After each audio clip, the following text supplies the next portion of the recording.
நீங்கள் என்னப்பா சொன்னீங்க? நீ குளத்துக்கு தனியா போனதே தப்பு. இப்படி போனா இப்படித்தான் நடக்குன்னு நான் சொன்னேன். அவ கோவிச்சுக்கிட்டு போயிட்டா. அதுக்கப்புறம் என்னால் அவளை பார்க்கவே முடியல. ஒரு வாரம் கழிச்சு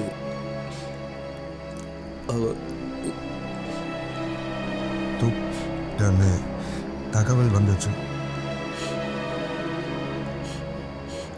பா பா ஏன்பா அழாதீங்கப்பா. பார்க்கவே ரொம்ப கஷ்டமாக இருக்குப்பா. அப்பா எது நடந்தாலும் ஏன்பா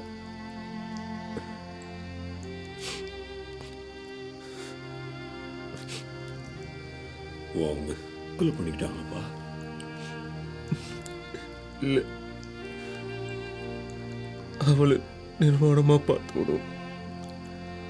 அவளுக்கு ஆறுதல் சொல்லாம நிற்கதையா விட்ட நானும் சேர்ந்து அவளை கொன்னுட்டோம்.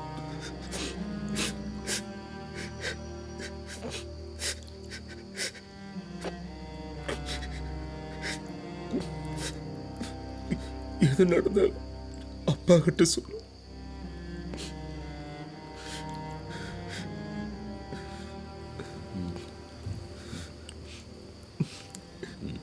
சரிப்பா.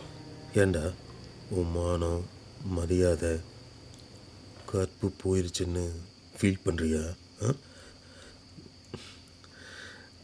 கற்புங்கிறதே கற்பனை தான்டா. போ.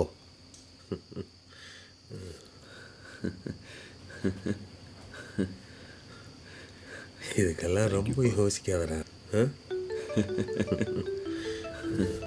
தேங்க்யூப்பா. அண்ணா